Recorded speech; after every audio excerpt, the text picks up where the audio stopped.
Hello, everybody, and welcome to the GGLeagues Pro. Welcome to GGLeagues live stream. Today we have the Ohio Division C finals between Impact and ONU, Ohio Northern University, with Impact on blue side, ONU on red side. My name is Dave. I'm your caster today, alongside my co-caster Leche. How you doing today? I'm doing pretty good. Excited for some League of Legends.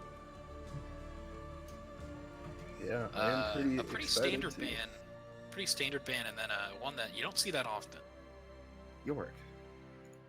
To be fair, Yorick is probably one of the most annoying top laners to play against. He just summons his ghouls, and then he lets them do the bidding while you can't touch him because he's just, standing far back while his ghouls attack you. He also has the cage, which is also pretty annoying to deal with. And then Udyr ban, a second ban you normally don't see unless you're playing against Trick 2G. Yeah, definitely a lot of more comfort-focused bans over just banning out the priority laners, and that's something that you see a lot, especially in gold or plat average games, is a lot of times it's better just to take away the champions that really elevate the skill level of your players up, from a gold player up to a plat player, as opposed to just, banning the standard Sad and Senna and that kind of thing. Although that does mean that these OP picks will probably make it through the ban phase.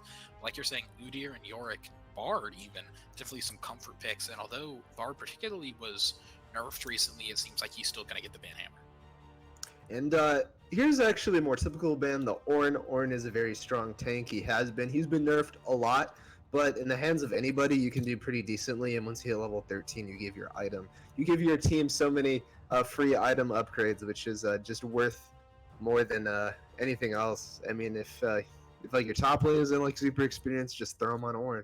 So they're taking that option away. And the Mordekaiser are going to be the last ban. Another pretty standard top lane ban, but they have concentrated 4 bans in total from both of these teams in the top lane. So I think that's where they're really looking to limit players on. So I'm curious to see what they're going to pick up.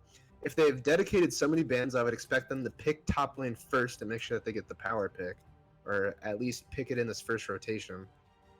And yeah, it's going to be the Urgot covered. They pick up the Urgot, it seems. Yeah, and it is locked in.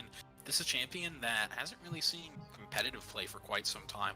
Although in solo queue, he has been known to tear it up. That Fear Beyond Death is such a powerful CC if you can get it in those team fights. I mean, just the AoE Fear alone can put in so much work, but what it does require some pretty good poke or team fight teams. So we're going to have to see how the comp builds around this.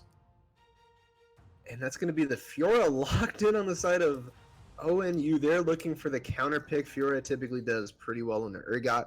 You can parry the Fear Beyond Death, and you can also throw your ultimate onto Urgot and just run circles around him. He's not super mobile. The only thing you need to watch out for when playing in the Urgot is his flip. If he flips you and gets that long CC on top of you, then you really do struggle, but Fiora has that parry. If she times it right, that should be a winning matchup for Ohio. And the Senna going to be the second lock-in. Yeah, we see the Fiora counter pick. Definitely, if she gets ahead, she's going to be an absolute menace in this top lane. You're talking about that Senna is locked in, a staple of the bot lane pretty much since she came out. And although it was nerfed over and over and over again, the funnel strategy is so strong. And one of the ways you can counter her is just with some hard engage. And it seems like that's what the side of Akron Zips are going for when they're picking up this Leona, looking for those great mid-game team fights, mid-late game team fights. That champ can just get so tanky with the W armor, magic resist, her damage reduction in general. Even if she doesn't stack up that much health, she has some great engage for team fights, as well as just, being a big beefy boy. And when Senna, a champion, normally stacks lethality to try and optimize her damage, he's facing into a Leona. Those early armor stats are absolutely crucial, as Kane, who's gotten huge buffs recently, gets picked up. But the Maokai being covered right now by Ohio, and it's going to be locked in. Now, where is this Maokai going? Is it Maokai jungle? Is it Maokai support? Is Maokai mid? Honestly, you could play it anywhere. Maokai is just so strong right now. He has been for the past patch. I mean, anybody can play Maokai. You just kind of press 3 buttons and then stand there and you do 1,000,000 damage. So, yeah, nice to see it locked in. But the Leona picked as a counter pick to Senna. Leona, you just throw her Solar Flare on top of Senna's W, which is the Shroud. And you can hit as many enemies that are standing inside of it. So Also have really good CC, and Senna's pretty mobile, so that's going to be a pretty big pick. Banning out the Caitlyn, though, making sure they don't get that Leona-Caitlyn combo. I think with the Leona, you could go Miss Fortune would be good. Ashe would definitely be another good pick. Those are kind of the ones that I'm thinking about. But they need more DPS on the side of Impact uh, because all they have is sort of like 2 bruisers and then engage tanks. So I think, a mage mid who does big bursts would be really good. So like an Oriana would definitely round out the team comp. Or Well, maybe absolutely something like something that you Nivea. need to be considering is that Impact needs some heavy AP right now, and that MF is going to get banned. Great combo with Leona, but Impact needs some AP right now. They have Kane, Urgot, and so they definitely want, like you're talking about, some more DPS in these team fights in the back. Although Urgot and Kane will be dealing pretty big chunks of damage, especially if this Kane does go Crimson, which is highly likely. They do still need some backline in these fights, so do expect to see the ADC in mid, high DPS characters. You're probably not going to see the tank mid strat that a lot of us have seen recently. That ban was a Tom Kench, which means that the Senna TK is not going to be in this game. However, that Maokai is still flexing towards the support position. I've seen him as a response to Leona, and it seems like even after they lock in the Sedge as a return to the Kane, Maokai is still kind of flexing between the 2 remaining roles, giving ONU a lot of flexibility in this draft. Yeah, I think maybe the best option would be to put Senna Maokai in the bot lane. I mean, Maokai is kind of like Tom Kench in the sense that like you're really tanky. You have sort of like this sort of like good engage and disengage. He has his ultimate. The only thing that he can't do is eat Senna to prevent her from dying. So he kind of just has to stand around. But that's going to be the Ashe locked in, the one that I was talking about before. Ashe with Leona is a really good combo because their ultimates have so much coherence together. And that's also going to be the Oriana I was talking about being hovered right now. That would definitely give Impact the advantage right now. I feel like their team fight would be extra strong if they locked in this Oriana. I mean, that pretty much brings the damage to their tankiness, so good hover, but you never know. Maybe they pick in something else. And no, it's going to be the Oriana picked. Yeah, the Oriana, the classic control mage. She's been in the meta for so long. And one of the reasons is because that shockwave has so much potency, particularly fights. If you have a ball delivery system, that champion can be so strong. As when you lock in the Twisted Fate, this is going to Kai support, but the mid laner, when he picks up this TF, it means that he's looking for a lot of global pressure. He's probably going to look to try and get Fiora ahead, so look for some early ganks topside, because if Fiora gets ahead and can't be 1v1'd, that means that the split push is online for ONU, and they can have so much pressure across the map, and pretty much just have their way with a more, a less clear team comp, which has been coming out from Impact in this draft. Now, looking at these team comps, I would definitely favor Impact. I think their team is pretty easy to execute. They have very clear paths for what they want to take in the early game. They just want to play safe, get some scaling in, and then once they hit that mid-late game, they look for team fights around objectives. I think that's probably their best move. But ONU have a lot of options. As you were talking about, that TF has the ability to roam around the map with that ultimate that's going to be super strong. So we need to see them sort of break open the game early. I think that's their best chance to really take over the game. If you get Fiora ahead, if you get Twisted Fate ahead, or if you get Senna ahead, you are looking at a bad time if you are the enemy team. Yeah, absolutely. It's all about that execution like we're talking about. It's pretty easy to just Leona R or Urgot R on someone glowing red or ball in these team fights, but it's much, much harder to execute a split push comp or play Twisted Fate in these later game fights. And although Sejuani will be there probably to help him throughout the game, it is definitely going to be on ONU to show that they have the skill to pull this off. Yeah, and I think that they definitely do have the skill. I mean, this is the finals we're talking about. They've obviously got into this position by playing well and by drafting similar comps. So I think they do have a pretty big chance. But if it doesn't work out, if they see that they're not able to win against the team fight comp with a split push, then they can very easily switch up their strategy for next game. This is why series are so nice. Once you get to that point, you can flex around different strategies, but I mean, they're only going to have 2 chances, so I mean, I might as well play the more riskier comp in the first game. Yeah, I am pretty interested in what the Sejuani into Kane matchup's going to look like. Normally, Kane can just abuse the Sejuani, get red very, very, very early, and then abuse her even more. So this Sejuani is going to be looking to have a lot more lane impact than she normally is, trying to get that glacial prison and really run with it. I think in terms of jungle, I think Mr. Cookie definitely needs to help out Bobby in the top lane, because Urgot has a little bit of a rough time in the Fiora if Fiora just parries all of his abilities. So I think Kane going top, getting red side procs off of Sejuani and Fiora, that would probably be the best. But he could also look for getting bot lane and help out Asher Leona into the Maokai Senna. I think that would be pretty good as well. But if I was Sejuani, I would just look to get Fiora ahead and look to get the Senna bot lane ahead. I think those would be two potent lanes to have skill. Yeah, I'm really excited to see how this bot lane does turn out. Maokai is not a support you see every day.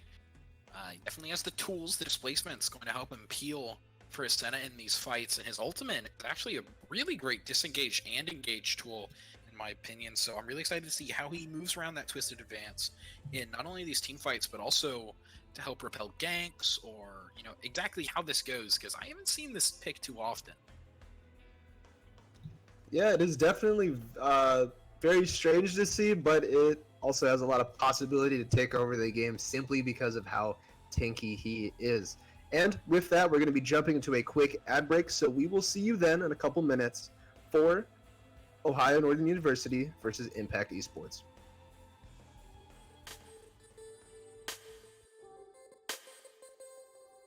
Hi, I'm Michael. I'm one of the co-founders of GGLeagues, and I hope all of you guys are staying safe and healthy.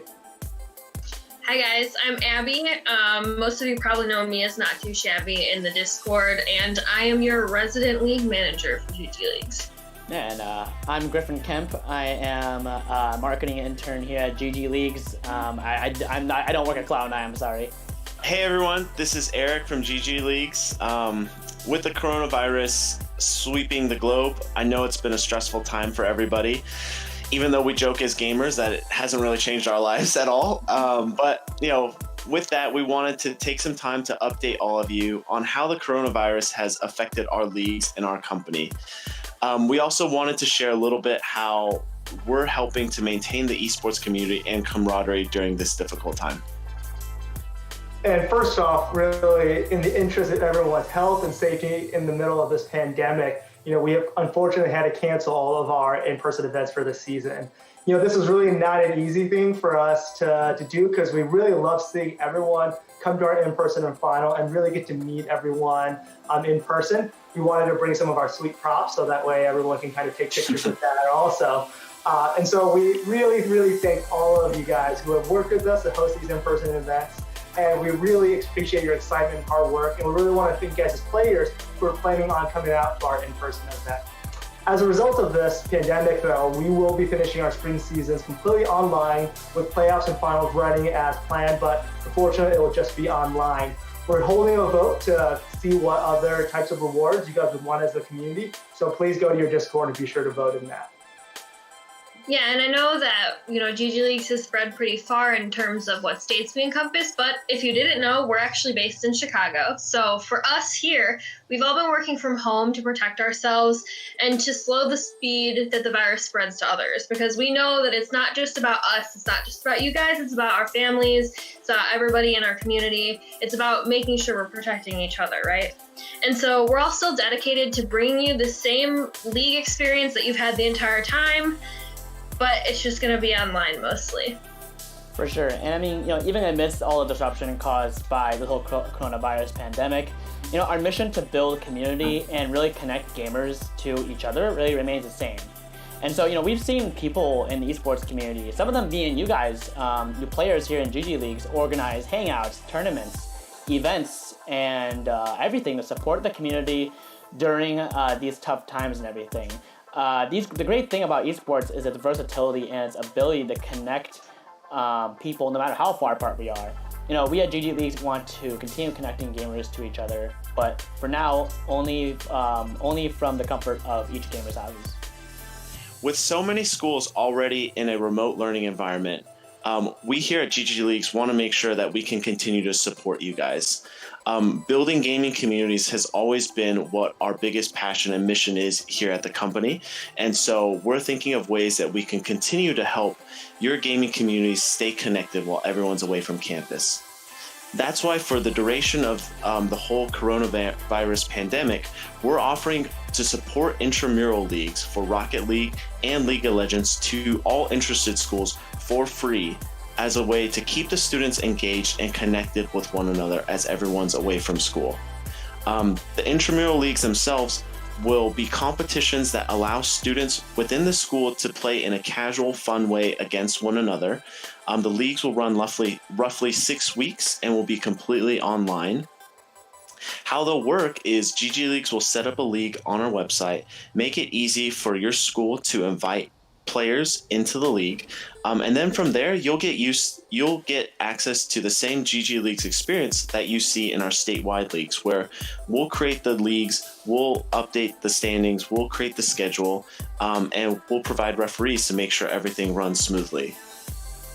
All the schools have to do is be responsible for getting word out about this opportunity to your community. So either blasting it in your Discord, sharing it with students that are away from school, and just getting people signed up.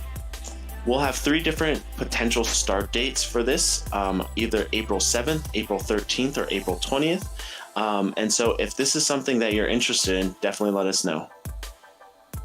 So as Eric was saying, if you're interested in, hanging out with me, my referees, some fellow students from your school, even if there's some staff who are interested, send us an email at intramurals@ggleagues.com.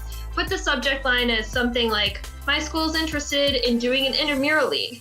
And please, in the body of the email, include, what state your school is in, what school, and who might be the best point of contact for those intramural leagues. And so during these hard times, we are really thankful for a whole entire community we have here at GG Leagues. Not only us here at the workplace, but you guys who have been really a part of this whole thing kind of building up. And so it's really a strong reminder for all of us that why community is the driving force behind not just esports, but everything that we do here at GG Leagues.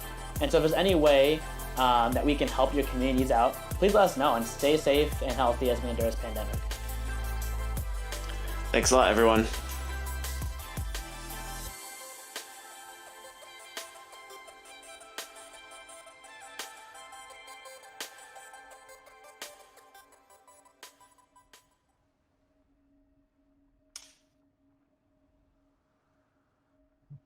Hello, everybody, and welcome back to the GG Leagues live stream. Right now, we are watching the Ohio Division C Finals between Impact, aka Zip Esports, versus ONU, Ohio Northern University. Team Impact has gone undefeated all season, and trailing right behind them is going to be ONU. So, obviously, this is going to be a very intense and heated game that I am very excited for. Looks like they're both going for a 5-point start. We have a funnel Maokai, baby. I am beyond excited. Funnel's definitely been a tactic that has been very viable recently.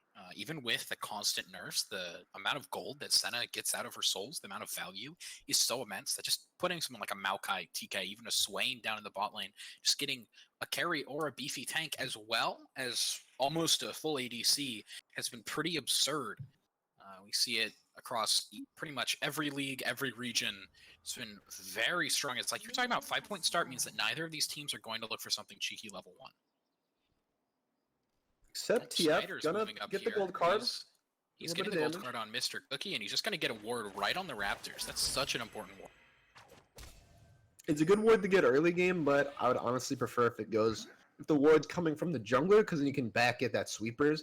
But now TF isn't going to have that ward to ward a push, but he is looking to steal, or at least get a little bit of poke damage on Orianna. A lot of poke coming out. Snyder's actually down to like 40% health. This is not looking good for them. Getting chunked out that hard, that early, it's not something you want to see. Yeah, I used to play Orianna back in Silver, and Ori gets she gets extra damage off of her autos from her passive, so getting any autos in early is immense, and you saw how much they can do if she just gets like 4 consecutive ones. Like there's a little bit of bleed, and you just get chunked out really quickly. But TF does have the biscuits coming in. He's just gonna get right back up to full. Yeah, I'm kind of wondering about this. Kane's pathing this game. It's been little brain, to be honest. At first, when normally you want to take those Raptors so that the enemy jungler has no idea where you're starting, but even though the ward was placed, he decided to finish him off, which means that Sejuani knew he was starting that bot side and that he was going to try and go for red. He gets nothing off the invade, and then she's managing to get her blue buff. This is huge for her.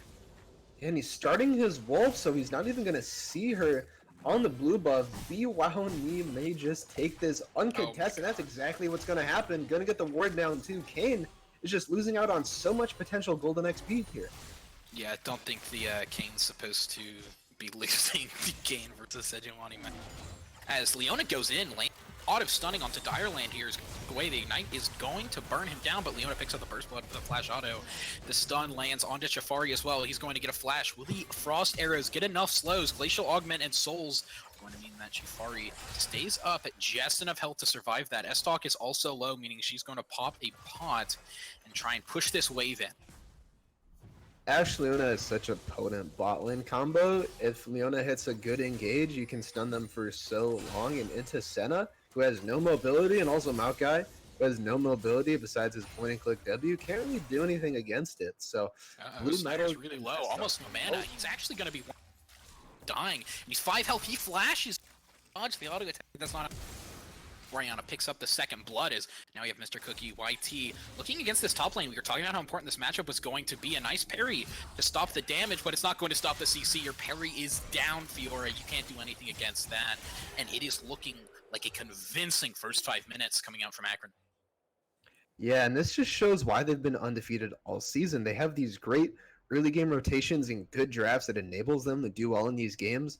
And yeah, getting Bobby Joe ahead against Fiora is definitely going to be super important going into this game, because you want to deny Fiora as much as you can to make sure that Big Catch isn't just split pushing the entire game. Now, Big Catch was a little bit greedy on that play. Probably could have flashed away when Kame come, but instead went for the parry, and that kind of spelled out his demise. Yeah, greed has pretty much been the problem these entire first few minutes. ONU, we saw the greedy cull pickup, meaning that TF's not going to have a lot of combat stats or be able to recover mana, and he took bad trades. And that's just going to be accentuated even more here, but he's going to manage to avoid the Kane before walking right back in, making sure he has that ward. Both teams, both junglers down here are looking for this dragon pretty intently. Yeah, I think getting any early objectives would be super good for the team. I mean, extra damage when you have Oriana and Ashe would be pretty important, but I usually don't care about the early drakes because I think you can just pick them up later and you can get ahead elsewhere on the map. But I think for ONU, I think pouring your resources in the top and bottom are pretty important, so that's probably why the junglers are hovering so much. Direland stepping pretty far up here as Kane's going to be in the top lane, going to get spotted out by a ward, but instantly clear it. We have just a little bit of XP, but that is going to mean Sejuani use those matchups as Biz Kench bit off more than he could chew. Getting chunked even more. Now he's gone back in. Flashes. Oh my god. She's barely going to survive. The Corrupting Pot and Caster Minion Burn is not going to take her down, but she's going to rely pretty heavily on that Rejuve beat and a health pot to try and stay in lane, it seems. No TP means that Urgot's just able to freeze this lane and make her lose so much farm when she does back here. Even though she's up 14 farm right now, that is going to change drastically. She has 14 farm, but she missed a lot of XP when she died last fight. And also, there was a recent buff, still XP, but as I'm talking, here comes a fight, potential fight. And the interruption, Mr. Cookie YT is making sure Sejuani can't use that. 4 members are down here that are looking. Sejuani is here as well. Both junglers are level 4, which means their smites are going to be the same. Both teams decide just to disengage. There's been so much action around here, but only 1 death in the bot lane so far. This could be death for TF. He's a little caught out. Fiora coming though, gonna hit Snyder uses the yellow card. He's used Destiny. He's going to try and TP out, and it's going. the shockwave almost hitting, but it's not going to land. An almost frame-perfect evasion by Snyder. I'm not sure if that was well played because he got greedy and stayed for the wave, but he also had like the sick ulti out, so well played, but you know, unnecessary to say the least. But that was cool to watch. As I was saying before, there was a buff to solo kills. When you solo kill a champion, you get bonus XP. So Urgot can have a full level on Fiora right now, and he's denied that big wave as well. So he is just booling out right now in XP. And I mean, if he can get Fiora low again like he did last time, Bobby could just go for the fear. Just needs to make sure that the parry is down. Yeah, booling out in XP indeed. Bobby Joe Gree is absolutely abusing this Fiora. He's not going to go in. Oh my god! The Fear Beyond Death, and that clean 1v1 coming out from Big Catch, walking out with so much health, a full health bar. I mean, she's not going to have to back here if she doesn't really want to back and pick up her Tiamat. As well, she might be able to push this wave in and force Bobby Joe Gree to either TP or lose the XP and minion advantage he had been looking for. Now, Mr. Cookie White Tea is ganking again. He's been in these lanes so often. Snyder lands the yellow card, throws out the rest of the damage, but it's looking like he's going to go down, and the kill goes over to Mr. Cookie White Tea. Yeah, good gank from Mr. Cookie. Getting Orianna ahead in these early levels. I mean, any kills that you get with Kayn before you hit your transformation is super good. Is going to get him more towards that blue transformation, though. But also, coming for the gank bot, Leona gets the engage onto Senna. Yeah, here he comes. The twisting advance is going to land on both Jafar. Dire goes the panic. Definitely going to fall here. But Bobby Joe Gree on the top side, he's looking for an even bigger fight for his team. Big Catch has no mana, no health, which means that this flash is going to provide so much damage. The Corrupting Potion burn is almost going to take her down, but Bobby Joe Gree confirms the kill with an auto attack. Once again, just Red Side has been so greedy this game.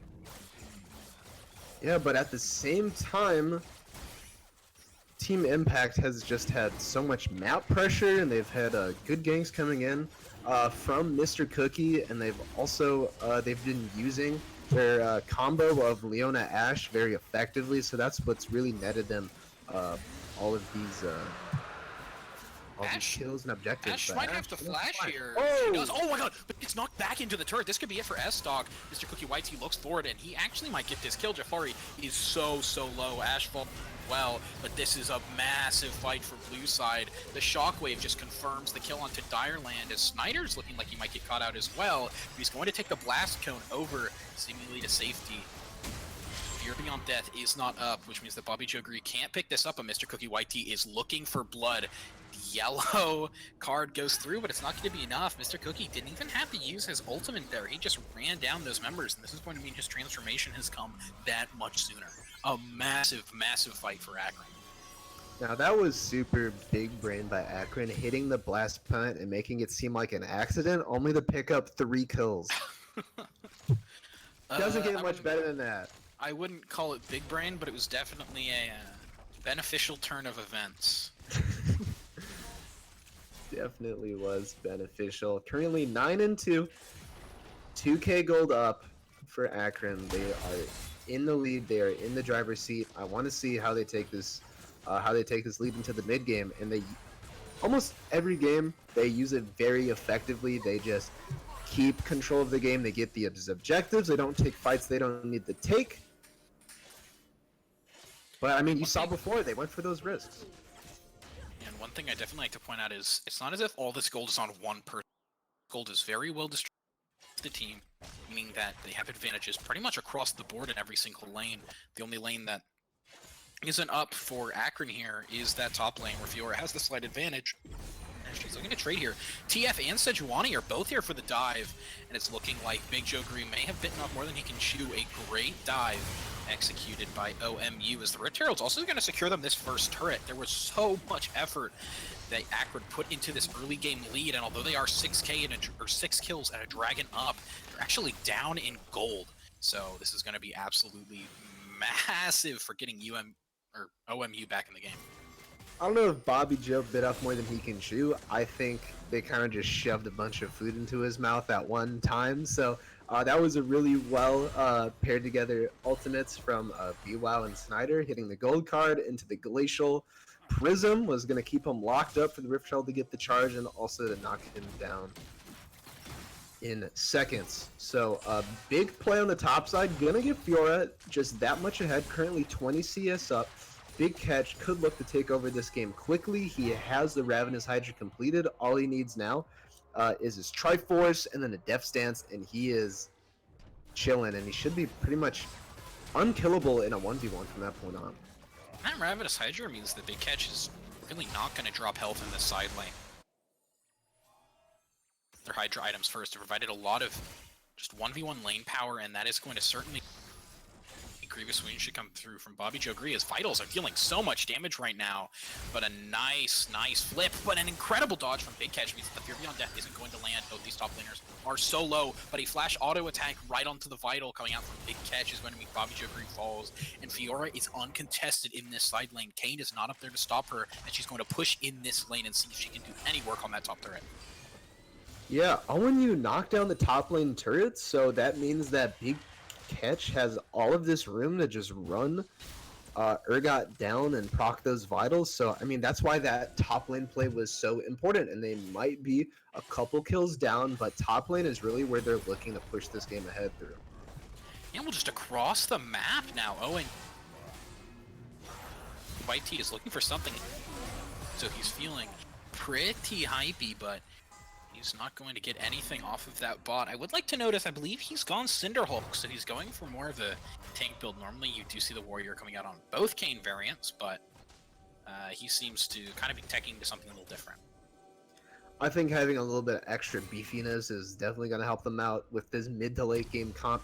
Kane is one of those champions that really falls off, so if you build tank and you make sure that you get some stats for the late game so you can just frontline for your team, that's going to be pretty beneficial. He is likely going the red build. He hasn't gotten his form yet. He's in red form. Oh, he is in red form? I couldn't tell. I didn't see it, the icon change. I don't know if you can see it in spectators. But yeah, currently has his red form, has hit that power spike. All he needs now is his Black Cleaver, and he's going to be in a really good position. Yeah, both of these teams now, once again, are looking towards Dragon, but this time it is red side that Urgot does manage to descend, and the Fear Beyond Death lands. She's going to be very low in this fight, but she flashes over the wall, so she's out. Blue Metal picks up the kill on Direland as so much is happening. Kane's looking to heal off of Sejuani, but she's going to get out as well. Red side playing this fight so well.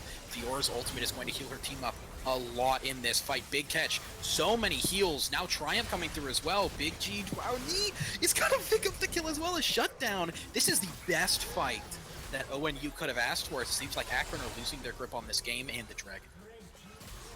Yeah, looks like ONU are definitely looking to play through this Fiora. Big catch with a big TP play. And he's able to pick up 3 kills there, so that's likely going to be going into his Trinity Force fund. And they're going to pick up the Ocean Dragon. They are just snowballing this game as much as they can right now. Yeah, as far as you do put a Maokai behind, he is still a beefy tank. So in these team fights, he provided so much peel for his team.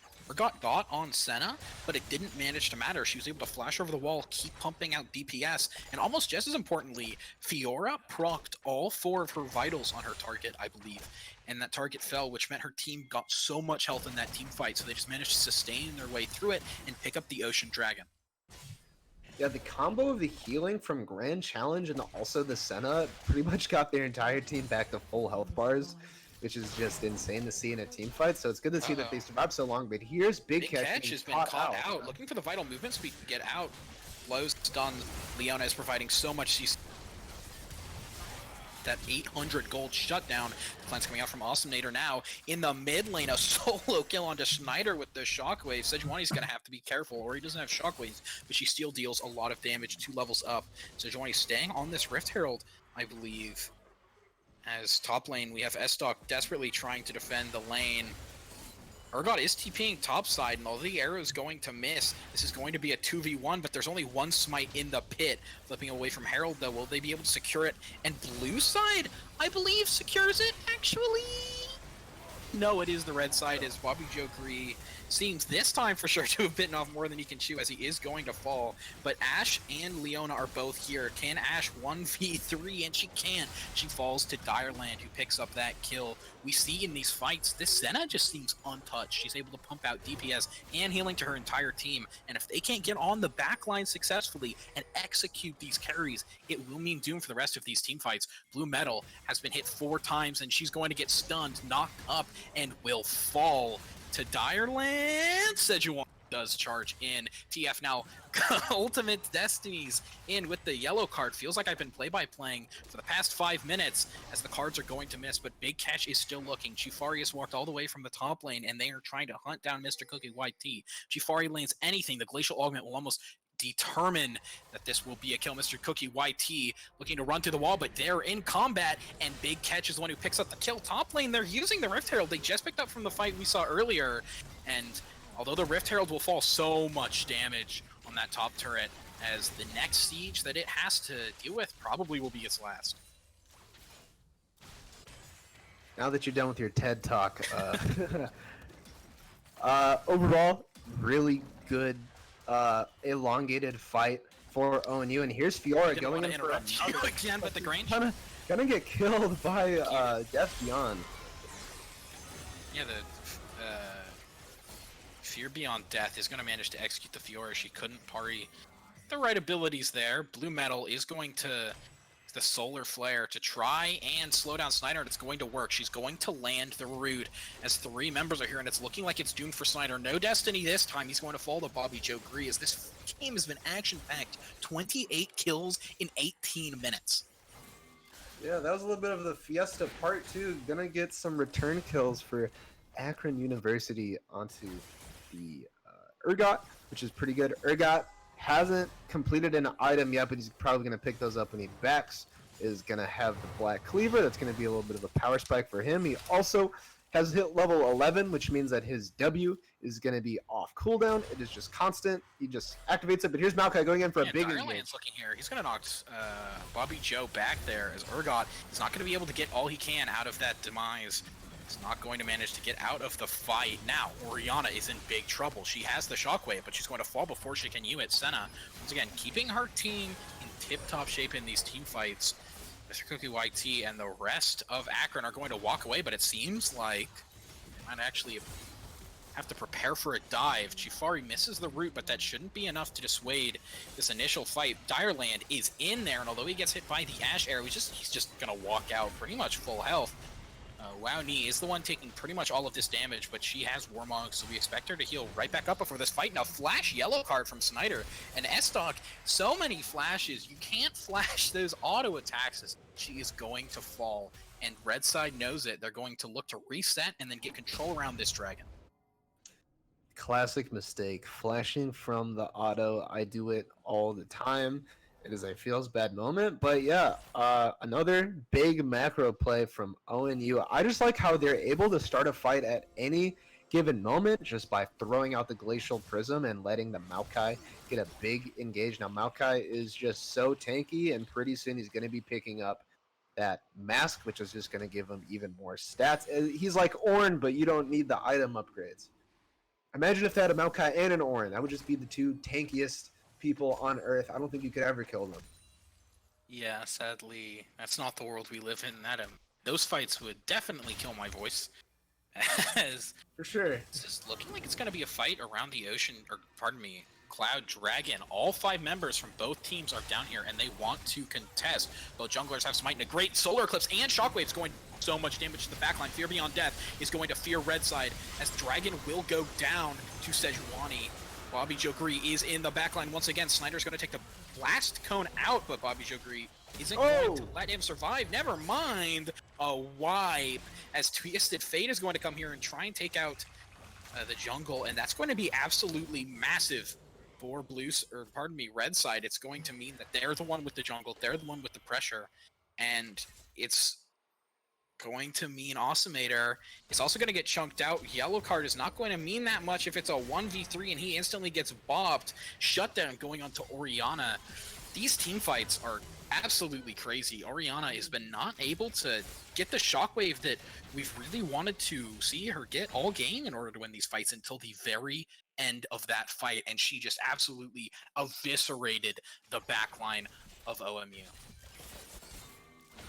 Yeah, I think that was a really well played team fight from both sides. I think ONU got as much as they could. I don't think their team comp is really centered around team fighting, but they still got 2 members and the dragon.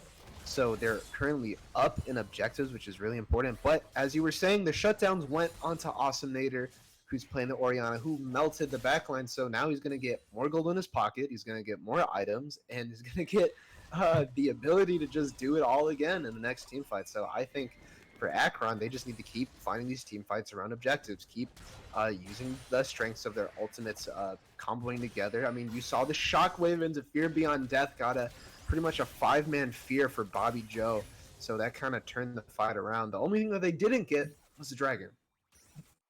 Yeah, Fiora's in the bot lane now, dealing so much damage to this tier 2 turret. And with the split pusher having TP, it's going to mean there's going to have to be a response from blue side. Shockwave's going to bring Fiora back. Pari's not going to save you from that. As now Bobby Joe Gree is hunting down Snyder. Misses the E, but the Fear Beyond Death is on him, and he's going to get pulled in Destiny. Cannot save you from that one, buddy.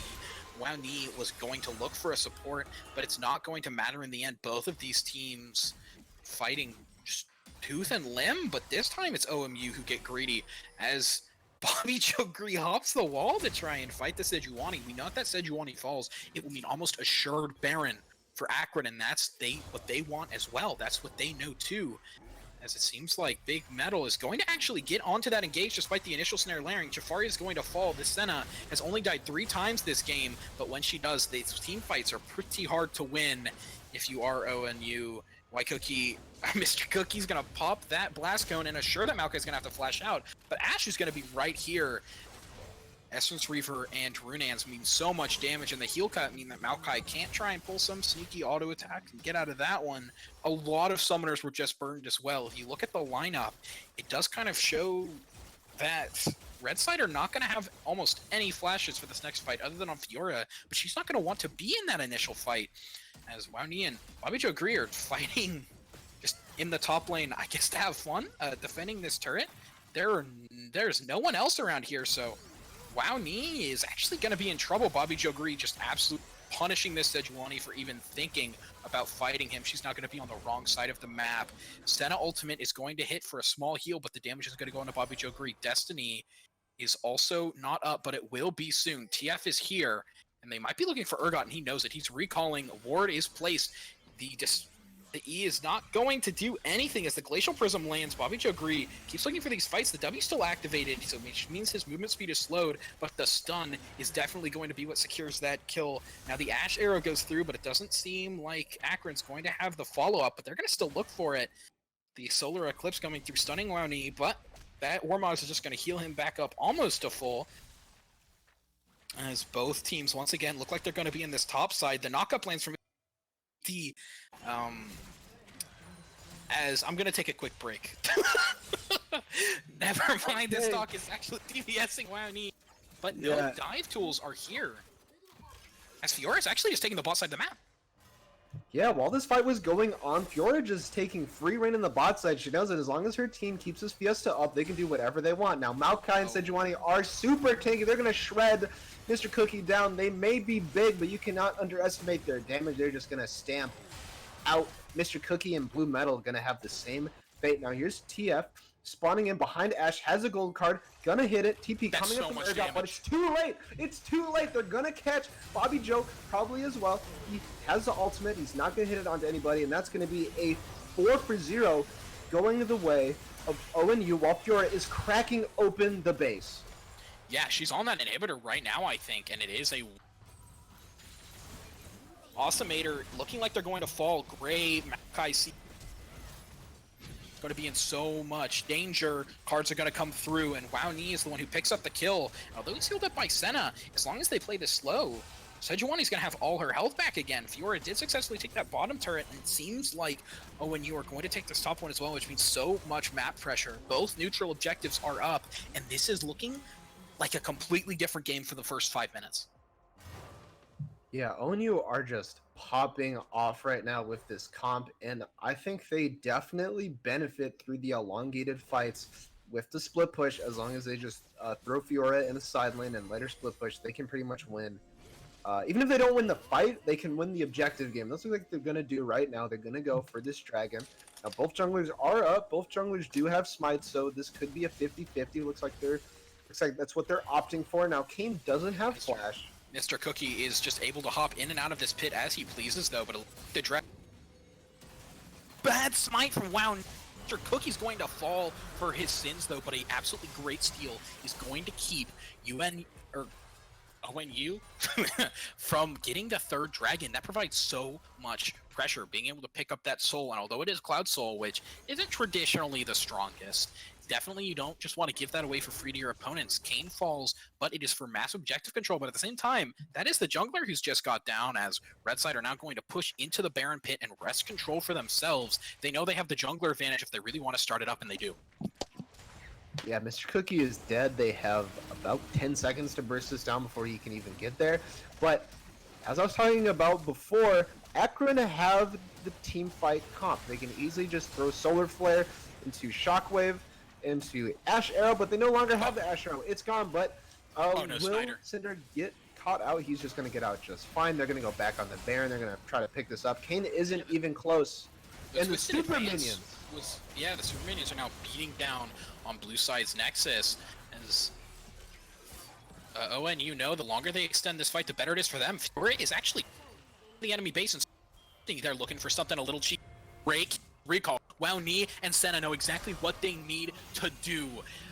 Mr. Cookie Whitey is not going to be able to survive this fight, and even if he is, it means he can't get back to base. Snyder and Big Catch managed to finish off the Nexus. An absolutely incredible backdoor play.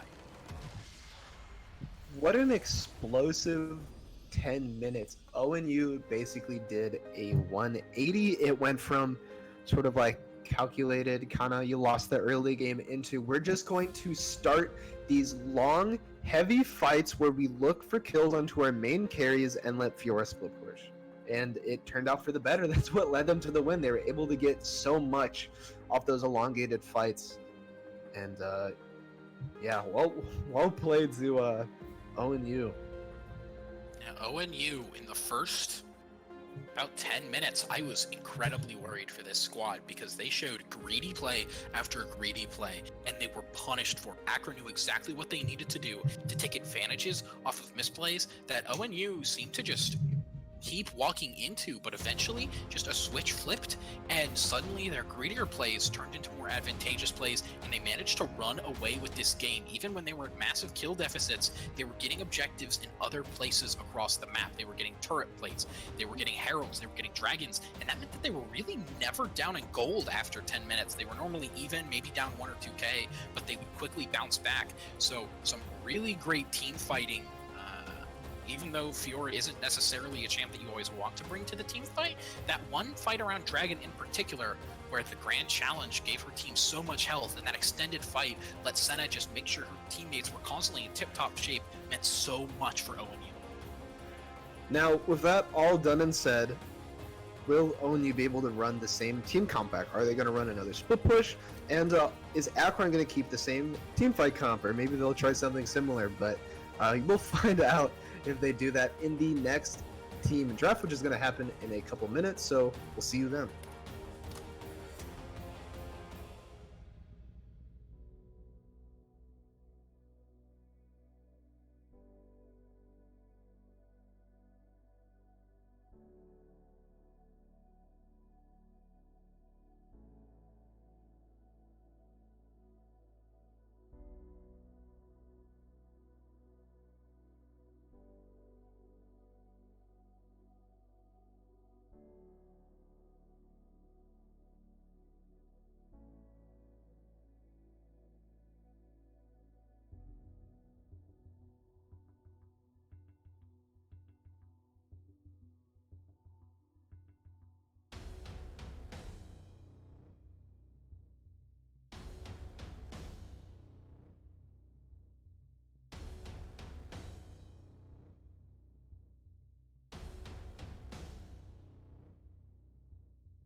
Hello, everyone, and welcome back to the GG Leagues live stream for the second game of the Ohio Division C finals between ONU and Akron University, with ONU being on the blue side of this game and Akron being on the red side. And we're going to see the Bard and Fiora banned out at the first two bans. Oh yeah, Fiora did so much last game, and if you are Impact, you know that you have to start mixing up this draft, but ONU saying if it ain't broke, don't fix it. Banning out the Bard and Mordekaiser. Same first phase bans, other than Yorick so far. We're going to have to see if they follow through with that. Yeah, last game for the side of Akron, they definitely had a very potent top lane pick on the... Urgot did like 23k damage, and like that's kind of insane. So I think even though they lost, top lane was definitely the lane to focus. So I think if they get him a stronger laner, they're definitely looking at a better draft. And the Janna are going to be banned out. Janna being banned.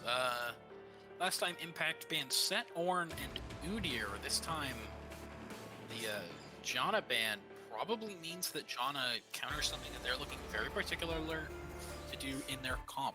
Janna's great at disengaging fights, so if Impact are looking for just some hard team fight commit, picking up Set or Ornn in this first rotation, then this definitely makes sense, but otherwise it is kind of questionable. Is they're going to ban the Sejuani? Seems like they don't want to have to play against that again.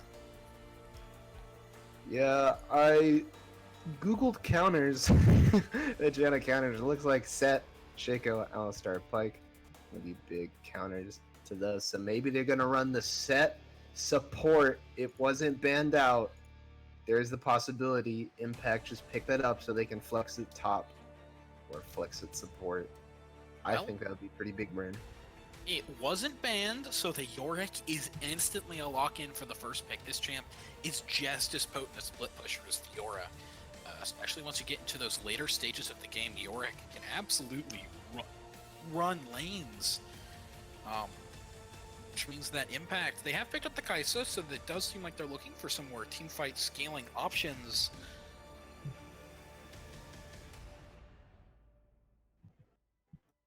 I find it funny that they banned Fiora, because Fiora is one of the top counters to Yorick, so they're going to have to find something else that can do well into it. I think Shen was one of the good ones, because he can E outside of his cage. Pretty much anything with a little bit of mobility that can run out of it is good. But the Braum going to be locked in too, going to pair up with that Kai'Sa quite well.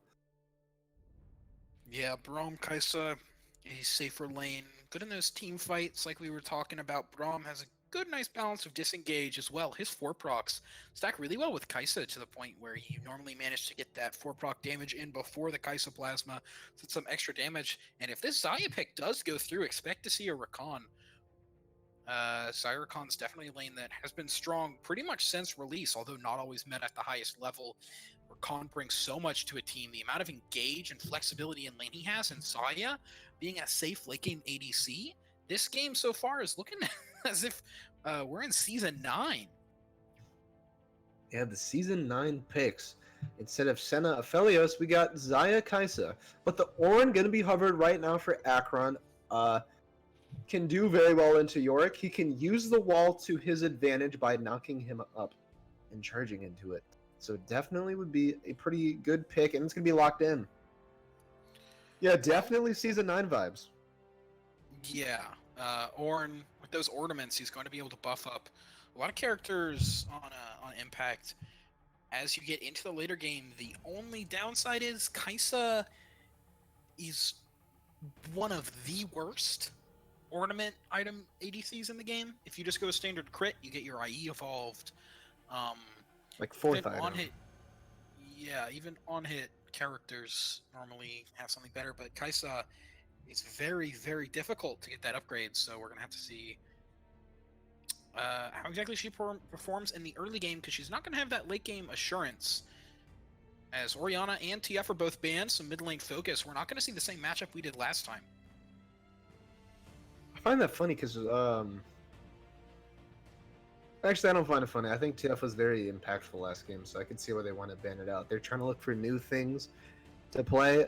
Again, I think ONU would definitely benefit impact as well from more damage in the mid lane. So more control mages. I think those are always great picks. So the Syndra is available. I think that does very well with Akron's team comp. And honestly, can play it anywhere. Just one of those classic mage picks mid. And the Yasuo going to be banned out again. They really just do not want to see it in the hands of Ohio. Yeah, well, Rakan does have some knockups, and if you pick a jungler like maybe a Gragas Yasuo here would be pretty vicious, but like you're talking about, that's not going to go through as Cassio is banned, another one of those later game scaling mages, and Impact are probably going to be looking to blind either their jungle or their top, or pardon me, jungle or mid here. Normally you want to save that counter pick for mid, so expecting a strong blind jungle like the Gragas, something that's pretty good in these team fights. I would say Sejuani, but she's banned. As timer is ticking down, and they lock in Fiddlesticks. That is not expected. My boy, Fiddlesticks. My old main.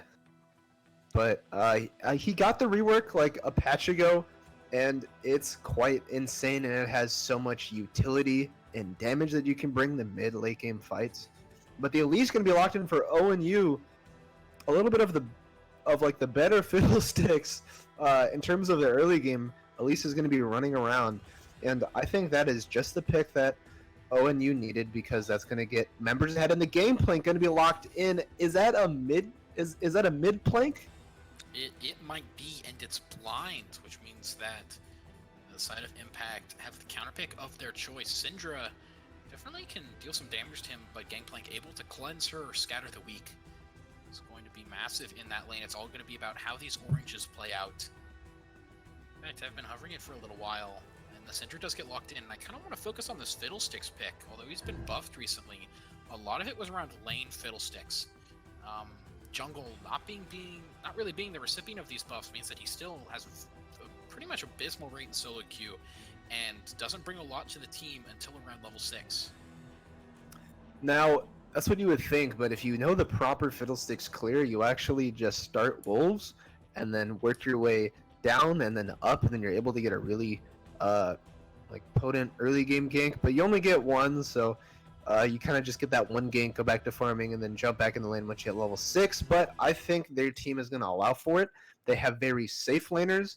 They're very consistent laners, so they're going to have to play safe, let Fiddlesticks scale a little bit, and then I think after that point, Akron should be smooth sailing. Yeah, and although at the beginning it seemed like Impact wanted to play around more of maybe a Phalanx, Fiddlesticks definitely going to mix that up, constantly looking for vision control around the edges of fights and looking for a flank to get onto the back line. Means that Fiddlesticks is not going to be with his team, so if ONU are able to get a good recon engage or at least cocoon in these fights, it could be so massive. But on the same token, Yorick and Gangplank, both pretty great split pushers and champs that until very late in the game, at least in Gangplank's case, you're going to want the side lane. Yorick, you're pretty much going to want to stick him there all game. So I'm very interested to see how this game is going to play out. I do believe it is 10 unique champions as opposed to last game. Not a single champ that we saw before is going to be in this game. So definitely a lot of mix-up. But I think mix-up is good. I think change is good. It's going to change up how they play. I think ONU, they have that split pusher, but they also have this really potent team fight now. They have the Gangplank, they have the Xayah. And if those two members just stay alive, they can just shred through the Akron team's health bars. But I think that Ornn and Braum are definitely going to pose some obstacles for ONU because they are just so tanky and they're going to be blocking so much damage and absorbing. And I think if they just keep Syndra and Kaisa alive, I think they're good. But again, like that wrench that's thrown into everything is the Fiddlesticks pick. I've never really seen it picked in an organized team setting, so I'm wondering what they're gonna do with it because Fiddlesticks is one of those champions that benefits from chaos with his fear and his big ultimate. But I think if they can find a situation where they have all 5 members grouped up, then it could be good. Yeah, Pantheon, Trundle, Olaf, Rek'Sai, Vi, these are all champions, J4 even, these are all champions that were up, and Actually, I think even Set. Yeah, even Set made it through. These champions were all up, all great junglers, but Fiddlesticks is the one that you pick up. Definitely the burden of proof and execution for this champ is on Impact's side. They're going to have to prove that they know why they picked this pick and that it fits into the rest of their comp as well. ONU, if they play their cards right, this Elise should be the bridge into a terrifying late game split push pressure, which if Impact isn't able to manage those good team fight flanks with Fiddlesticks or Ornhorns, they could just be choked out throughout the course of this game until ONU takes their Nexus, like last time. Yeah, I definitely agree. I think Elise is going to be the thing that gets them through this early game inside of ONU, and as soon as they get to this mid-late game, they're going to be super scary with Gameplank. I mean, once he gets his 3 items, he is just insanely hard to kill in the Yorick. That split push is going to be really hard to deal with, but that all said, we are going to be jumping into game after this quick ad break, so we'll see you then.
Hello, everybody, and welcome back to the GG Leagues live stream, where today we are currently viewing the second game of the Ohio Division C finals between ONU and Akron University, with ONU being on the blue side and Akron on red side. Now, last game we saw a very explosive match between these two teams butting heads with a total of over 40 kills in under 30 minutes.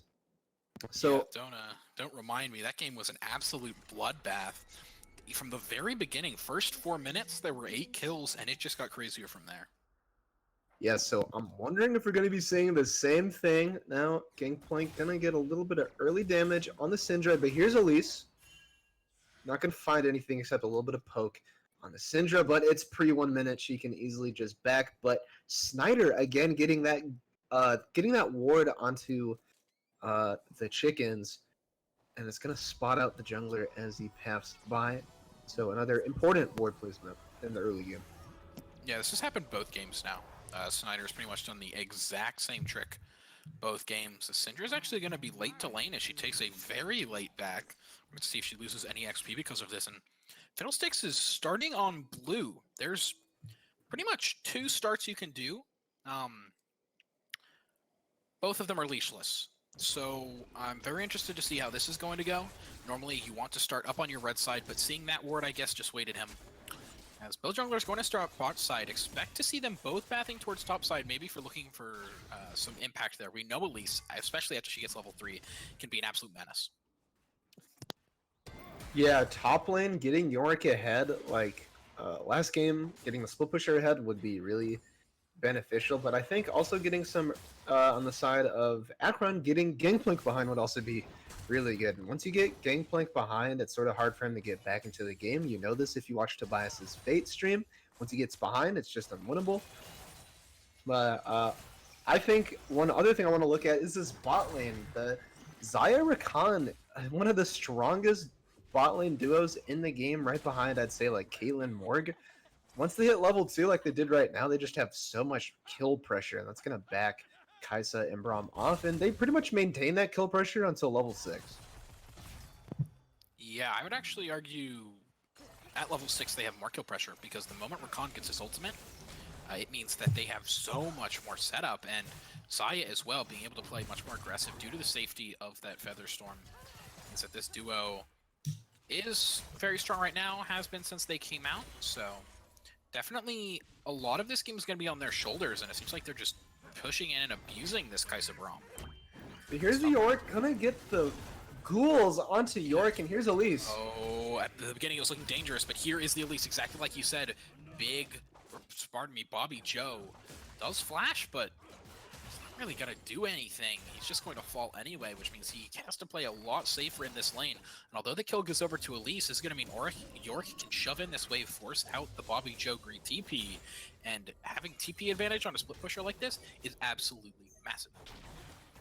I have to applaud BYNE on these jungle paths because he's done so much for his team so far, and these games have just set up his members for success, despite having to play against Mr. Cookie. But Elise just has free reign over the entire map because Fiddlesticks is just so weak pre-6, so she can pretty much do whatever she wants. Yeah, well, here he comes, Mr. Cookie YT. The scatter the weak lands, but no fear goes through. I believe he cleansed both of those. Some suboptimal stacking from Osmator and Mr. Cookie.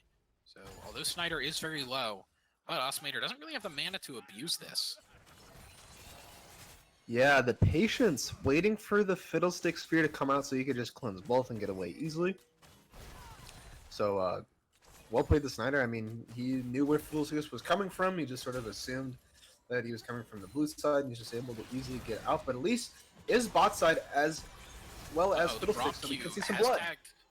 Direland, and although Direland got 3 procs, the trade did not manage to go their way. Here is WowKnee looking for something, but it's just going to exert some pressure, maybe help him push out a lane and then back off. Big Catch is going to get knocked up here. There's the Billow's Breath. Look at those trades.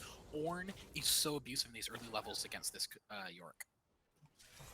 Yeah, as I said, Ornn just kind of wins in the Yorick naturally early levels because you can smash into his wall, you can throw out his Q, you can farm from a safe distance. As long as Yorick doesn't land his E, which puts the ghouls on you. You should be fine. But Yorick gonna get the cage down, gonna get the ghouls, not gonna get the knockup on the side of Bobby Joe, and that's gonna get him. That's gonna be Bobby Joe getting poked out. Yeah, Ornn, I do believe, although he used TP and Flash, is keeping track in CS with Bobby Joe. However, we're kind of wishing there was some more. Motors now is caught on the wrong side of the fight. Looks for the Flash W, but actually that's going to be tragic for him.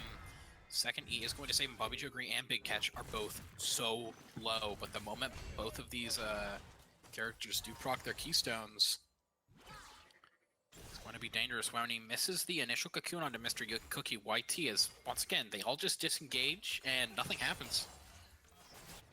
Yeah, both teams are definitely trying to not have the repeat of last time where it was just a bloodbath, but Gameplay Ultimate gonna come down. Stun isn't gonna miss. Oh, the connect still lands! Awesomator is going to get knocked up and is probably going to try and take this blast cone, but it's not going to matter. Snyder picks up the kill. That's huge for this Gangplank. You were talking about wanting to not get behind. Well, now he's ahead. And he has the Sheen completed already, and they're just chasing. My God. Down. They're taking 4 turret shots in a row just to take his jungle away. They are trying to put Mr. Cookie as far behind as possible, even to go to the lengths of running between those 2 turrets. That is insane. Yeah, as we go back top lane, both of these top laners now we know how strong that Ornhorn can be in team fights, but in the 1v1, Yorick's Maiden of the Mist does a lot as that flash, actually really good work from Bobby Joe Gree forcing that out. Mid lane, a lot of Syndra abilities missed, but it doesn't seem like it's going to matter because there's only one ability that matters when you're playing Syndra, and that's a point and click. So much damage. Drops Snyder, and he's not able to get the health back that he wanted through that Ignite.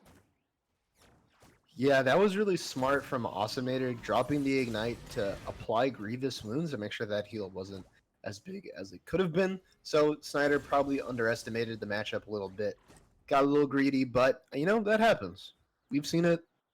We saw it last game, so can definitely make the comeback. Has the Sheen and the Phage and is well on his way to getting Trinity Force. Once he hits that with maybe an Essence Reaver second, he is going to be in a really good spot. Yeah, both these teams are looking to wait a little bit later into the game, other than really the Elise. Everybody is pretty mid-late game focused, and you can tell that from just the kills. Last game, at this time, I'm pretty sure there were 8-10 kills. Yeah. But now there's only 3. It's been and I think that's only through 2 fights.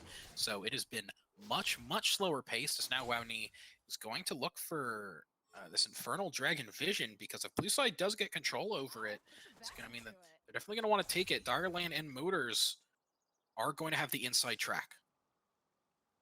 Yeah, and Fiddlesticks is currently not bot side, so this is just going to be a free Dragon pickup, and it's not even going to be traded for the Rift Herald. Fiddlesticks currently on his Krug camp.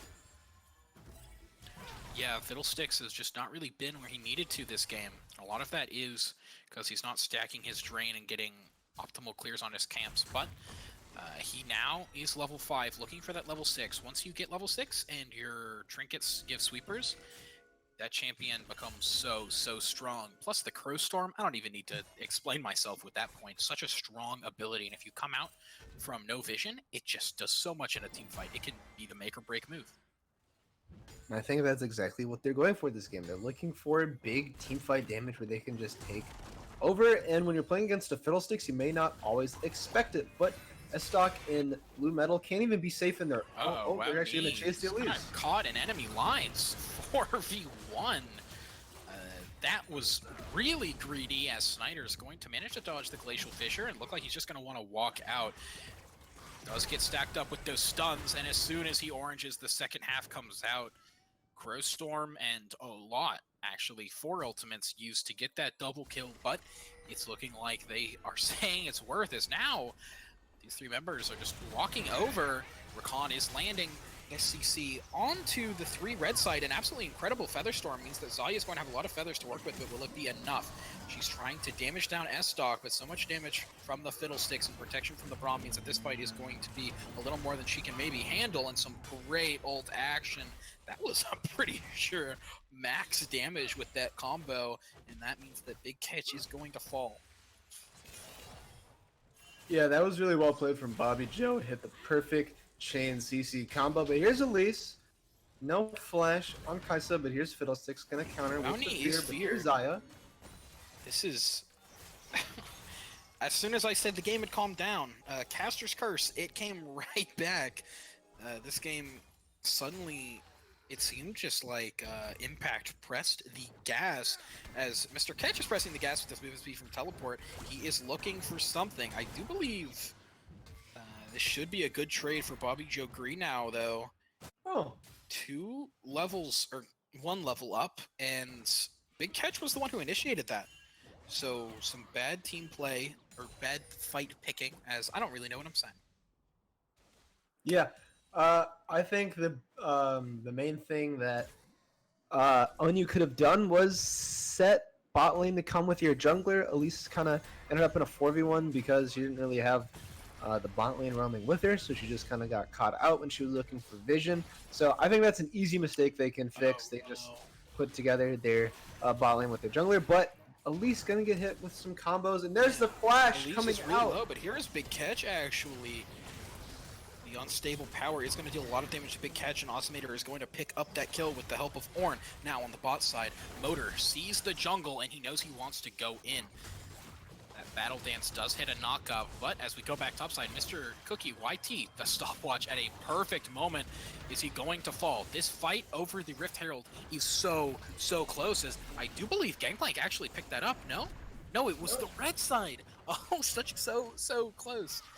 As Wemini Cocoon lands onto Bobby Joe Green, but both of these blue side members are just trying to fight for their lives. But Snyder turns it around with the ultimate.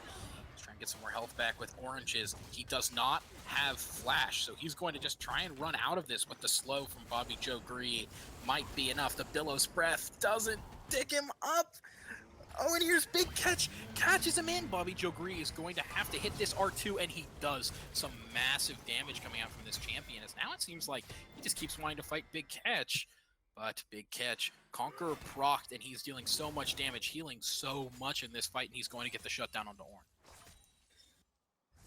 Now, while all this is going on, Zaya is just quietly farming away, currently 30 CS up almost, and she's scaling very hard right now. So I think these fights, although they've been losing objectives on the side of ONU, I mean, not every objective, just the Rift Herald, but as they're doing that, bot lane is just going uncontested, and you're just letting Zaya farm up for this mid to late game that we keep talking about. It's going to be so strong for both teams.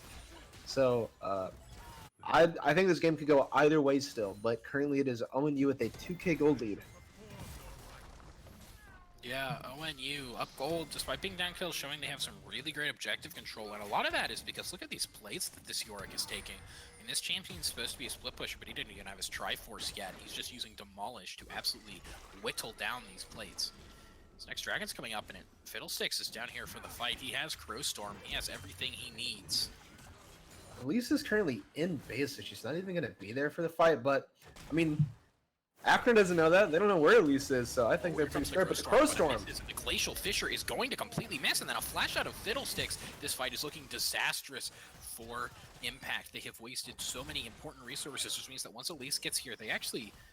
ONU might have the turn on the fight. Direlane pushes out this wave, tries to get bot lane. Prio as their Gangplank has it, and both mid and bot are walking towards the dragon, which is forcing Mr. Cookie to back off.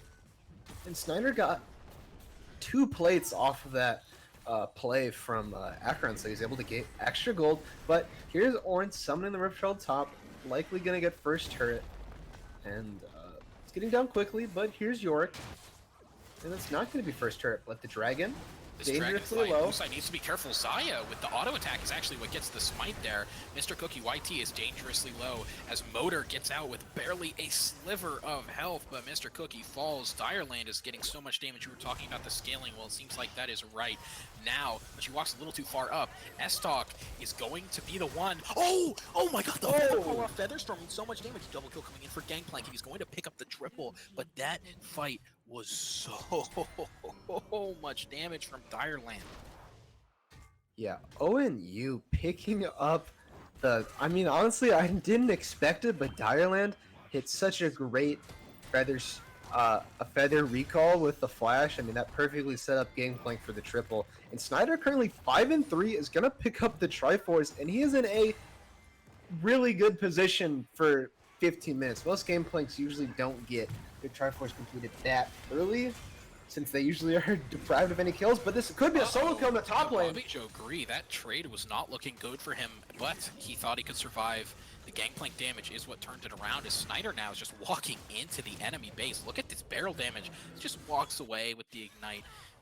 Mr. Cookie YT, we were talking about how the burden of execution was on him, but he's not been delivering this game. Schneider has just been all over the map, as now Big Catch manages to keep Blue Metal off of him with that wall. Snyder using these oranges almost every single time he gets CC'd. Doesn't seem like he's able to get layered at all. He's just running rampant in these team fights. Awesomator is so low. Now with an absolutely minuscule amount of health, the red buff might actually burn him down, but it won't. But that means he's going to be extremely susceptible for a dive.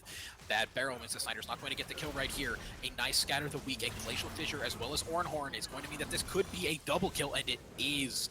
Both Blue Metal and Bobby Joe Gree pick up those 2 kills, but Snyder was running rampant in these fights. He is like forced to be reckoned with right now. I mean, did you see how he was just able to survive most of those fights as well? His cleansing was all over, as now WoWNe's going to have to flash out. A nice Crow Storm is going to force out the Elise Flash, which is, as we get later into this game, really her only method of initiation, kind of like a Rek'Sai. You have to do those Flash Cocoons, or else you're just not going to be able to get any CC at all. Orlando Cocoon right now can't really find anything, but yeah, as you were saying, Snyder is just running around the map, and no one can really catch him because he's getting movement speed off of his barrel procs. He's his ultimate has been super influential this game and has netted him a couple assists. And also the orange cleanse has been really big. There's so much potential CC on the side of Akron, but Snyder, with the patience that he's had this game, has been able to cleanse most of it without losing too much. Yeah, 7 and 4 Gangplank. He has his IE and Trinity Force. He's a force to be. I know I keep saying this, but he is absolutely devastating in this game. Bobby Joe Gree, although being trapped in the wall there, actually got a pretty good trade-off on Big Catch. Without his maiden, Big Catch definitely on the bad end of almost all of these trades, it seems, as he's going to get brittled yet again. Snyder dodging a lot of these. He does manage to buffer the first CC, but he can't buffer that much, as the unstable power point and click damage coming out from Syndra is what kills him. Yeah, he has the item advantage. He has Trinity Force and IE, and I think that's like 7,000 gold right there. But it's not enough to keep him alive against 4 members converging on you, so a little bit unlucky. But that's going to be the blue buff taken for BWOW. Going to snatch that right up, but he doesn't have Smite for Rift Herald now, so it's likely going to go the way of Akron. But yeah, the bot lane push. 7 seconds. This Rift Herald fight actually might be massive. WoWNe does have Repel if he really wants to look for this, but he's just going to back off after sending in a Spiderling. Bobby G agrees, looking for this 1v2. The nice route out from Direland means that the R2 isn't going to land. That was some stellar play coming out from Direland and Moiters. Now the Ornhorn is gone, but we do see Akron rotating their team towards Dragon. That's going to be an important pickup to deny ONU the Dragon, but this could be Fiddlesticks dying. This could be Fiddlesticks dying. Snyder's going to use the movement speed, and he's going to get the kill. Grass proc, just gun down the Fiddlesticks. Look at that damage on the Blue Metal. That guy was a crit. Cannot survive. That was a crit off of 1 barrel that just dealt that damage. His Blue Metal's now at like 40% health. Big Catch and Brownie looking like they're going to take this top turret. So many resources from Impact. Our bot and mid, Syndra. Incredible Feather Storm means that Darlane is going to survive this exchange. Syndra's just used her unstable power and missed. Once again, Bobby Joe Gree is going to buy something, but a great cancel on the knockup means that Elise is going to be able to do what she wants. Bobby Joe Gree is going to fall in this fight. Big Catch has the turret aggro. He might fall. Conquer is keeping him alive here, but Kaisa is going to pick up the kill. As once again, ONU getting pretty greedy, but when you're 6k gold up, you kind of can be. Look at that damage, that gameplay kit. He just hit his Q and at like half health Syndra.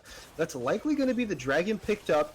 This will be Soul Point after this, so gameplay currently fending off inside lane, but here comes Fiddlesticks. He has Crow Storm, he has Smite. This could and he's just not turn out well. He's in the pit, but he doesn't have a stopwatch. He's relying completely on his drain here to keep him alive, and it's going to work. He gets the shutdown onto Kaisa, a great trade. However, this means that Red Side does not have a Smite, but without Elise here, neither does Blue, as Dragon is getting dangerously low. Snyder is getting more and more in trouble as Kaisa jumps into the pit, And Big Catch is now on the backline, kind of stuck in the pit, but he's looking for Oh! the dragon, and he gets it. That's third dragon. We've talked about how important that is in this series, and although he's going to fall, he is going to take down the Cloud Dragon with him. That means that ONU are just one away. A little bit of a fiesta, but in the end is going to benefit ONU quite a bit. Currently at Soul Point, and with that Soul Point being achieved, that means that they're going to be able to flex either Baron or Dragon, so they can force a Baron just by making sure that seeing if Akron wants to deny them the Soul. That Soul would definitely be beneficial to almost every member of the team, besides every member, especially Rakan and Gangplank, who would just get an immense amount of movement speed. Yeah, for most of the team here, it is going to be all about that ult CD. Having a lower CD on your Maiden as Yorick is always welcome. As, like we were talking about earlier, you can see just the split push pressure that this team is able to exude. They put Yorick in the top, Gangplank in bot, and the turrets these guys have taken and the damage these guys have dealt is so immense. And I do want to kind of talk about both of the Rift Heralds have gone over to Impact, but I don't think I've seen them. I didn't think I remember seeing them use the first one. I think they got a chunk off mid as, yikes, Wowney is going to get bursted down. Bobby Joe Grease zoned off by some pets. There's the second Rift Herald used right now. It's charging down top lane. I'm not even sure if it's going to be able to hit the turret, but here's Gangplank going to pick up the bot lane turret. Now Kai'Sa looks a little bit caught out right now, but there's Braum. Oh, the chunk! Here. Those barrel chains are going to deal so much. You have to be careful about that Braum shield, though, but it's not able to block the last bullet. Parlay manages to pick up the kill, and Blue Metal gets the return. Now, Big Catch in a 1v2. Horn is coming through. We'll proc him with Brittle twice, and he's knocked up. Some great trades coming out from Big Joe, or Bobby Joe. Now, Big Catch is in danger, but Brittle isn't on him, and he's looking for the damage onto Mr. Cookie, but it's not enough through the healing. And that's going to be the Rift Herald charging into the turret. It's going to get knocked down, though. But here's at least flashing onto Fiddlesticks. Fiddlesticks uses his Zonias, but we're going to see if that's even enough to save him. An Ice Fear and Drain means that he's going to survive right now. Here come Direland and Motor, though. We've seen them farming up. Some great CS, and the Zaya is going to deal so much damage in this fight. And although Elise picks up one of the kills, you can tell that Direland is going to be pumping out just numbers in any team fight he's a part of. I mean, the bot lane is mostly all assists, but Zaya has been farming up this entire game, which I think is beneficial because Zaya late game, when she hits that 3-item power spike, she is almost unkillable as long as she dodges the Sinjar. Yeah, forcing out the Feather Storm is going to be pretty massive, but Kai'Sa is way too far up. Can't flash that auto attack. Now Motor Not enough. is playing up. If the barrel's connected there, you do wonder if Motor would have gone in, but they didn't. Syndra and Braum can just walk away as now blue side seems to be resetting. The bot lane, Zaya probably has that second item rapid fire cannon. Yes, she does. As now she's going to be looking for her IE and to really come online as a late game ADC. Now, she may not have the item yet, but she does have the BF sword, so that's going to be quite a bit of AD on her. At least going to land a nice cocoon and get some a little bit of vision in that top side jungle. So I'm guessing both teams are going to be hovering Baron until Dragon comes up, which I think when you definitely need to fight over, I think it would be their saving grace this game and help them even more in the late game. But a nice barrel combo gonna land. Here comes is going to heal him up. Elise gets a nice cocoon on the back line, but Osmander is going to be forced to Zonias.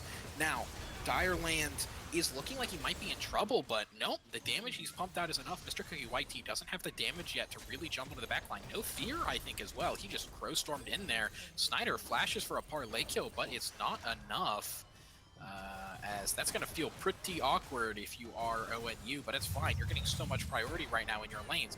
Big Catch is pushing down top lane. This Yorick is just abusing Ornn. Yeah, that's one of the problems with the Ornn and the Yorick is that once you get past the laning phase, Yorick, just starts to run you down because his ghouls just get so strong and his maiden keeps him quite healthy throughout the lane, so he can just free shove from a distance. Blue Metal playing pretty far up, but a nice Q's going to make sure that Cinder can't just follow him, or Snyder can't just follow him. Now, this is going to be Cloud Soul, and both teams know it. Yorick is in the top lane. He's about to get TP. This is a deciding fight, this game. Both top laners have TP, but if Ornn chooses to TP first, although Yorick can't cancel it, he certainly can take a turret and maybe an inhib, which means that Akron's going to have to decide where their priorities lie. What do they want in this game, as Ornn is taking the initiative to TP in. Wownee's trying to burst down the dragon. Here is Snyder. He gets feared by Mr. Cookie YT. In comes the Ornn Horn, and Kaisa gets 1, gets 2. Xayah is trying to 1v5 this fight. The feathers can't go through that Braum shield, but Cloud Dragon is now dealing damage on the back. Direland's trying to pump out damage, but it's through 2 tanks, and he has no front line. Motor is doing what they can, but it seems like Bobby Jogri is going to pick up this kill. Direland gets a great rune onto Braum, but the first auto attack gets blocked by the shield. Bobby Jogri is looking for even more with the Bellows Breath, and here comes Syndra. Her ultimate is up, the stun doesn't land, and she needs to be careful. Direland has so much damage. Direland coming out with like 1 health. Motor is the one that falls, but Awesomator has pretty low health as well. Direland is on the wrong side of the map, though, as she's going to hope this is an execute, but the kill's going to go over to Syndra. At least it's a solo kill, but at the same time, Yorick did manage to get that top lane inhibitor, so although it was a lost fight and a lost dragon, you can take solace that at least you traded it for something. You said this was a deciding fight, and I think this was a deciding fight for an ONU victory, but I think this just means that they're going to have to do... Akron's going to have to do that exact same fight 3 more times to make sure that they don't give the soul away to ONU. But, yeah, that was a really big team fight, and that Fiddlesticks was absolutely massive. He got a big stun alongside the Syndra and the Braum. They also were just chain CC'd ONU to death until, I think that was maybe like 3 seconds of CC where they just couldn't do anything, and then after the CC they were all silenced. So very well played to them. But you have to remember that it's a 45-hour Fiddlesticks. And a nice Zonia's means that ONU are going to just get bursted. Wow, Nee's actually going to pick up a kill on Mr. Cookie after he comes out of the Zonias. That was an absolutely fantastic fight coming out from ONU. Those are the picks that they need, or pardon me, Akron. Those are the picks they need if they're going to get back into this game. Yorick TP'd into the base, sort of running away now because he wasn't expecting the Kaisa to be there. Not going to get hit by any CC, but he is currently running for his life, going to blow the flash. Thought that he could get more, but this is Kaisa going to deny that backdoor play that he was going for. Something that we are very familiar with. Yeah, if you don't have vision control, 1-3-1s are pretty awkward for that exact reason. Mr. Cookie YT with an absolutely incredible Crow Storm is really what kicked off that fight. And now, with 1 member down and 1 member having to back off, it means this 1-3-1 really can't push out its full potential. Now, one thing I do want to mention is that Baron has been up this entire time, and I don't think it's been taken this series, I want to say. I think it was taken once last game. It was taken once last game. Yeah, but I don't think it was very deciding, as this objective has not seen a lot of play in this series. If it is, that could be the push that both of these teams might need to really push towards the enemy's base in the case of Akron, or just crack open the Nexus in the case of ONU. I think the Baron is more of a catalyst for the more deciding factor in this series. Team fights, I think team fights really decide what this game comes out to, and also split push. We're talking about ONU, but Ornn finding a good knockup, but Ornn's a little caught out right now, gonna get knocked up. He doesn't have the flash, that's likely gonna be on the wrong side of the map. The Ornn Horn is going to hit quite a few people, but he's probably going to fall here, as the smite is actually what takes it. Now, that is 1 man and pretty much the entire front line of Impact that has now fallen. Wownee's is very, very low, but it seems like, actually, I wanted to mention this earlier, but I thought I was seeing things. It is the water gun from Elise. She is looking to set up these plays a lot more. I saw it a few fights, but I always thought, I'll look into that later. But it is, it definitely helps if you land the water gun. Cocoon is pretty much assured. So when you're looking for picks, it is not that bad. However, it also does deprive you of some damage, but in these late game fights, you're not going to be dealing that much damage as Elise anyway, so, if that's your cup of tea, I You know, it can work. It's just all about how you play around it. And Liandry's Torment is definitely a good late game pickup for Elise, who isn't going to be doing a lot in these fights. That item gives her a lot of damage and burn, especially onto targets like the Ornn, who's probably going to be picking up a Randuin's Omen here soon, so the crits of both Gangplank and Kai'Sa won't be doing a lot. So I really like that Liandry's Torment pickup as well. A dragon spawning up in 30 seconds now. This is going to be another game decider.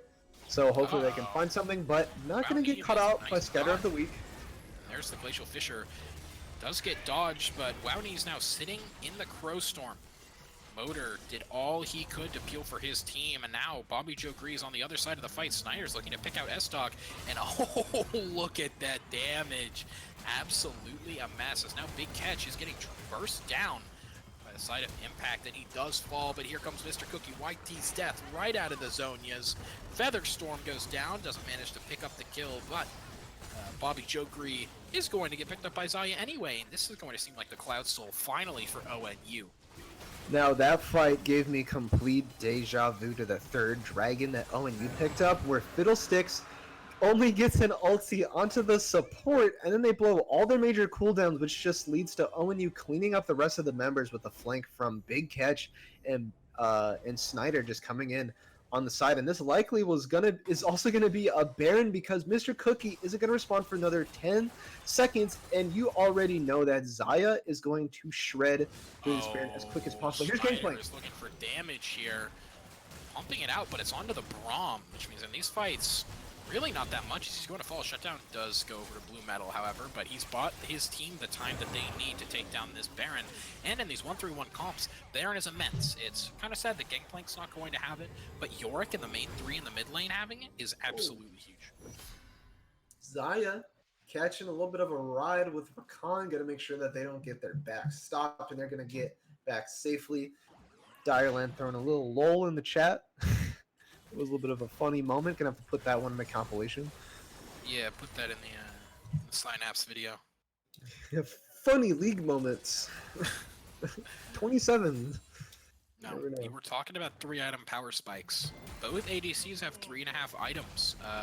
If this is just like a standard 5v5, which team do you really favor? I would definitely favor ONU. I think Gangplank, I mean, he has 3 items, but one of those items is just the same item, so I would definitely favor him. I think he has like 100% crit right now. Let me check. He has 100% crit, so any barrel that he hits is gonna be doing insane damage, and as long as they don't get caught out by the Syndra ultimate or a big Fiddlesticks flank with the R, if they just have ample vision, they should be chilling. Yeah, oh, a nice feather call, and that Crow Storm is not going to land the fear, but Xayah is very low. Both ADCs traded, however. As this fight in the mid lane, pretty chaotic. Awesomator almost falling multiple times. Now, Wowny getting the Dark Harvest off of the Glacial, which I didn't expect to ever say. Waiter is kind of waiting. He's looking for these flanks. He doesn't have the quickness, but he does have his battle dance, so he's looking for something. I think losing both ADCs is actually more beneficial for the side of ONU, because that means that one of their 2 damage dealers is dead, but ONU has 3 damage dealers. But that's actually 2 stopwatches. I've been duped. Mr. Cookie YT is trying to clear off the Nexus the Nexus minions, but it's not going to matter if the rest of his team falls. Bobby Joe Green is down, a triple kill going over to the Gangplank. He's been an absolute monster this game. As he is looking to get the Quadra, he's going to pick it up. Will he have the pentakill? And he won't. He drops right before, but that is still a win for ONU. An absolutely great finish to, I believe, are the underdog coming into this game. Yeah, I mean, before this, Team Impact, they were undefeated, so, I mean, if it bleeds, you can kill it, and that's exactly what ONU did today. They took down Impact, and they were able to pick up the W in a swift 2-0 victory. Yeah, both of these games had both teams looking shaky at times and strong at times, but I think the consistent factor in both of them was actually Snyder. Although at the beginning of Game 1, he was kind of falling back, especially in those early fights, he managed to stay in there and really come in big when his team needed him. So if I had to vote for MVP of the series, it would probably be him. I would give it to Schneider, or I would give it to Bobby. Oh, no, not Bobby. Big Catch. Big Catch was really instrumental in those top lane split pushes, where he was able to net so many turrets. Even when his team would lose an objective, he would still get a turret, or in some cases, he would get an inhib, so he was definitely able to lead his team to victory. But I think those two players definitely my votes for MVP. Overall, just a very well-played series from both teams. I think these games were super close and could have went either way at like any moment. So overall, I'd say yeah, really well played the both teams. I think they played their hearts out. But in the end, it's going to be ONU who picked up the win. One thing I do want to mention is I feel like both of these teams, even though they are the finalists, definitely have more room to grow. They've really shown that if they clean up their draft a little bit and have more of a clear game plan going into games, so they know what they need to do and when to fight, when not to fight, I think both of these teams could improve massively, and definitely see them, if they do end up on this upward trend, going a lot higher than just a gold plat league.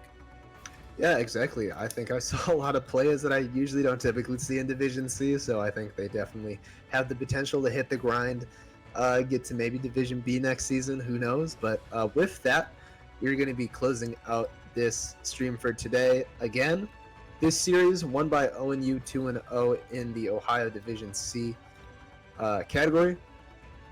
Don't forget to follow GGLeagues on the socials. Hit up the Twitter, hit up the Twitch. Make sure you subscribe, make sure you follow, and also find us on Instagram. Leche, do you have any final words? It's a great series. Yeah, great series indeed. And with that, we're going to be saying good night. I hope you all take care and tune in tomorrow for another finals match. That is all. Have a good night.